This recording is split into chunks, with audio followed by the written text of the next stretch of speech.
C'est quoi le personnage que t'as fait? Le monde qui ont gagné à Lavigueur. Les Lavigueurs. Qu'est-ce que t'étais bon là-dedans? Pour vrai, là, asti que ça m'avait impressionné. Ça avait pas de sens. Mais je vais te dire quelque chose. Le comique, là, c'est bien plus dur. Tu sais, je trouve que faire rire, c'est beaucoup plus difficile.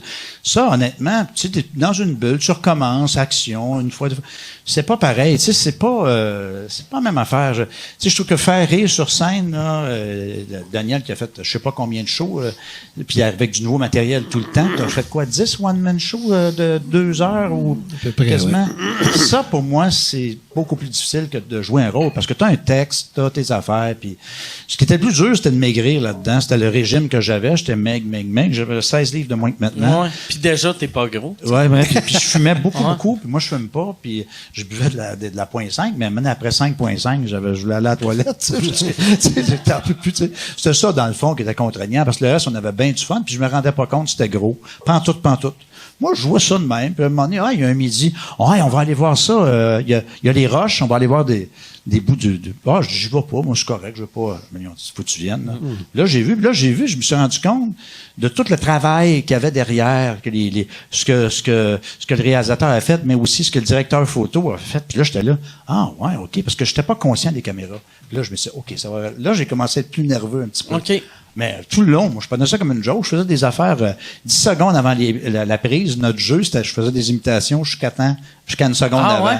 Fait que dans ce temps-là, il y avait Daniel Pinard qui faisait de la cuisine, puis il disait 10 secondes, j'ai même pas le temps de faire une crème brûlée. Là, il disait 10, 9, puis quand même 3 secondes, c'est pas beaucoup. Fait que c'était ça Fait que je prenais ça comme un jeu, dans le fond, tu sais. C'est drôle, c'est le contraire d'Actor Studio.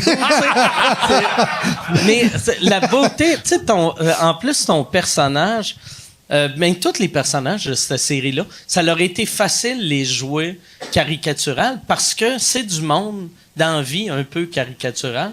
Puis c'était joué petit puis parfait, tu sais. C'était vraiment bien fait, tu sais. Il y avait personne, tu sais, toi, tu m'avais vraiment impressionné. Ça m'impressionne tout le temps, un humoriste qui sait comment jouer.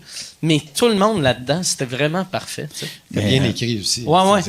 C'est vraiment une des meilleures séries de l'histoire du Québec. Ouais. C'était bien réalisé, puis c'était juste 6 épisodes aussi. C'est vrai? C'est ça l'affaire aussi. Oui. Fait que 6 épisodes, c'est pas beaucoup, tu sais. Donc, c'est peut-être plus ramassé, tu sais. Ben, c'est peut-être une des premières mini-séries, tu sais, dans le fond.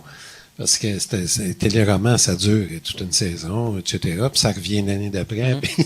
Alors que ça, c'était... Puis ça allait pas trop vite non plus. On tournait rapidement, mais pas trop pire. Parce que j'ai tourné dans Mensonge, puis ça commence à être vite pas mal. Okay. Moi, je suis pas un acteur, tu sais, je veux dire, dans le sens, je fais ça comme ça, mais c'est pas mon métier premier. Fait que là, j'ai trouvé que c'était rapide, tu sais. T'as-tu gagné des Gémeaux pour ça? Oui, j'avais gagné le Gémeaux du meilleur acteur. Là, OK. C'est le fun que tu t'appelles, tu dis encore, je suis pas un acteur. Non, mais t'as gagné le trophée du meilleur acteur. Oui, mais c'est pas mon... Non, mais il y a de quoi de drôle, tu sais. Non, mais... C'est parce que c'est pas mon métier, c'est ça que je veux dire. Puis ça, c'est un rôle que je comprenais. Tu sais, dans le sens que quand j'ai lu le scénario après 10 pages, OK, je sais c'est qui. Je comprends. Puis quand j'ai vu les extraits, parce qu'il y avait juste un extrait qui existait de la vraie personne, là. Il avait passé à TVA au match de la vie. Puis j'ai appelé Claude Charon, qui animait, puis j'ai dit Claude, j'aimerais ça. On se connaissait pas beaucoup. Je dis, je sais que tu as l'extrait, puis je peux pas l'avoir parce qu'on était à Radio-Canada, puis ça a passé à TVA, puis en tout cas, bref, c'est une histoire. Puis là, il me dit, il dit, parce que tu t'appelles pour rire de moi. Je l'imitais déjà. Non, je sais pas. Je veux voir ça. Puis il me l'a montré, puis il m'a coaché un petit peu. Il m'a juste donné quelques cues. Puis là, j'ai vu que la voix était bien trop grande. C'était une voix comme ça, ou je sais pas quoi. Là, je peux pas faire ça. Là, je tombais dans la caricature. C'est Sylvain Chambault, le réalisateur, il m'a dit, non, je veux pas ça. J'ai dit, parfait. J'ai dit, je remarque qu'il y a une menton comme ça. J'ai dit, tu me le dis si je le fais trop. Des fois, il passait 10% de moins. J'ai dit, OK, c'est correct. Faut pas que ça fasse caricatural. T'sais. Mais ce qui est intéressant, c'est qu'il y avait, autant l'écriture que ton jeu, avait humanisé beaucoup le personnage parce qu'il avait été ridiculisé, eux autres. Les médias, c'est des bouffons, tu sais. Ben, tu sais, c'était juste des pauvres gens, là, tu sais. Ouais. Parce que dans le fond, gagner la loto comme ça, si t'es pas habitué à ça, c'est un cadeau de grec, là. Je veux dire, tout le monde t'apprête à toi pour en avoir un morceau, puis... Tu sais, comme aux États-Unis, dernièrement, je parlais de ça avec des amis l'autre jour. Tu sais, ils font tirer des gros lots. de plus qu'un milliard. Ça n'a aucun bon sens. Qu'est-ce que tu vas faire avec ça? Tu sais, quand tu n'as pas eu d'argent, puis même quand tu en as déjà eu, mais je veux dire, des milliards. Tu pourrais t'acheter tous les oiseaux de la planète. Ah, ben, vu de même! Là, ça vaut la peine. Maudit chanceux. Caroline! Empaillé. Enfin. Moi, j'avais rencontré un des Lavigueurs une fois. À l'époque, TQS, les dernières années qu'il y avait des nouvelles, ils voulaient faire un segment débat pendant les nouvelles, puis ils m'avaient demandé, c'était en début de carrière, tu sais, ou même pas en début de carrière, mais en tout cas, ils m'ont demandé si ça me tentait d'aller parler de l'Auto-Québec. Puis moi, j'aime pas l'Auto-Québec. J'aime pas le concept de l'Auto-Québec. Fait que j'ai fait parfait, je vais y aller. Puis là, j'avais non, mais je trouve que c'est profiter du monde pauvre. Tu sais, vu que c'est une taxe, mais c'est une taxe qui prenne du monde pauvre. C'est rare que quelqu'un qui gagne 400 000 par année Il y a un petit côté pathétique. va acheter 200 pièces de gratteux. C'est le gars qui gagne pas assez d'argent pour s'acheter des gratteux qui en achètent. Fait que là, moi, j'étais allé là pour ça. Puis en arrivant, le débat, finalement, c'était sur qu'est-ce que tu ferais avec 5 millions, vu que c'est comme une commandite de l'Auto-Québec. Fait que j'étais en tabarnak. Fait que là, moi, je sors mon affaire de ils visent le monde un peu pathétique. Puis il y avait un des fils Lavigueur qui était là, qu'après, il avait dit « Ouais, je trouve ça méchant que tu m'as traité de pathétique. » J'ai fait « Non, je parlais pas de toi, mais je parlais... » Puis là, j'ai réalisé « Ah ouais, je parlais en général. Du monde comme toi. Puis là, j'étais écrit ça pas bien. Mais il était super sympathique, le monsieur. T'as un petit peu raison. Oh, ouais. Un petit peu raison. Mais je me sentais mal pour lui. Ben, c'est un drôle de trip. Mais encore là, ça reste à dimension humaine ici. Mais comme on disait tantôt aux États-Unis, tu sais, je sais pas, moi, quelqu'un dans le fond du Kentucky qui gagne 1,5 milliard, tu sais, écoute, là, c'est pas le fun. Les gens s'imaginent, wow, mais c'est pas wow, là, tu sais, ta vie est gâchée, honnêtement. Tout le monde est après toi parce qu'il y a de l'argent, puis si tu leur en donnes pas... Ça me prendrait un nouveau char, moi. Non, mais tu sais, c'est ça un peu d'ailleurs dans la série. Il y avait plein de monde qui allait le voir. Comment ça? Moi, je veux avoir 5 000 $ de la fin. Tu sais, c'est ça.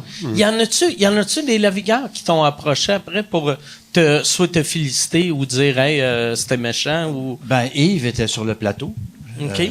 Yves, qui était un des fils? Oui. C'est peut-être lui que j'ai insulté sans le savoir. Ben, probablement, parce que les autres sont plus là. OK.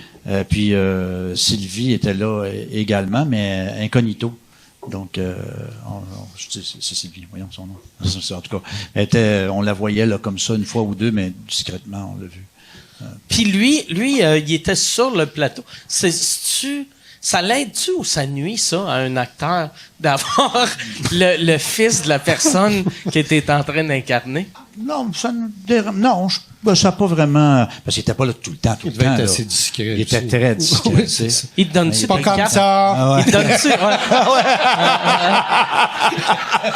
Il n'était pas de même pantoute. Tu l'as pas, recommence. Il te donne-tu des cartes à fête des pères? Tiens, papa, c'était parfait, ça.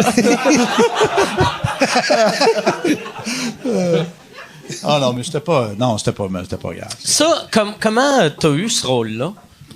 Ils te l'ont-tu offert? Oui, ils me l'ont offert, puis là, ils me l'ont offert. J'ai passé c'était un screen test. C'était pas une vraie audition. Ils voulaient m'avoir, mais à Radio-Can, tu sais, quand ils ont dit, on a pris Pierre Verville comme acteur, il était pas sûr pantoute. C'est le réalisateur qui s'est dit, Pierre Verville serait parfait pour ça? Ben, physiquement aussi, puis à plein de niveaux. Là, tu sais, c'est sûrement physiquement aussi que je pouvais ressembler au personnage aussi.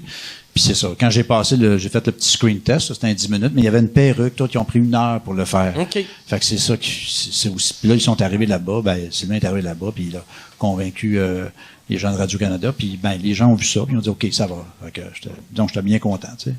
C'est sûr. Ben, c'était une bonne idée d'aller ailleurs aussi. Ouais. Puis ça, c'est le réalisateur souvent qui, vraiment, Oui. comme on dit en japonais, qui cale la shot. Oui, c'est ça.